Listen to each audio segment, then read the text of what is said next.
corner of the roof when you least expect it and cut the enemy to pieces with volleys of star knives. Well, the modern ninja doesn't do anything quite so dramatic, although, as we found out today, it can still be a risky business. Enter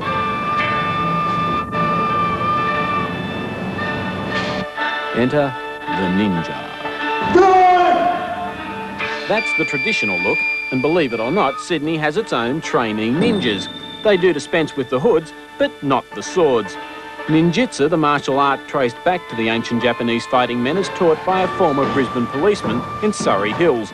And if you watch the left of your screen, you'll see those swords really are sharp. Off to the hospital for a few stitches and then back to the swordplay. Somebody take Mr. Ford up to the hospital. But isn't it all a bit much? Yeah, some would say that, but you've got to understand sort of we're trying to get these people to confront certain things with themselves and thereby grow with that, because ninjutsu basically is a self-developmental art.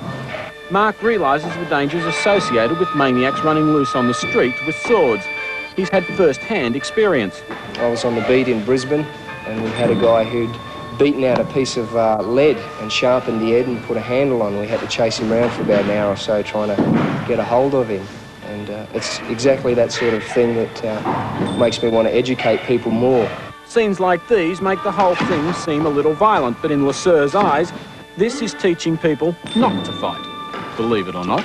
People fight because basically they have an insecurity. If somebody calls you a name, then you react with that. So we're teaching them to be confident with themselves by self-development so that they don't actually have to do that. It mightn't be everybody's cup of tea, but to these men, the ninja is more than just a Japanese fairy story.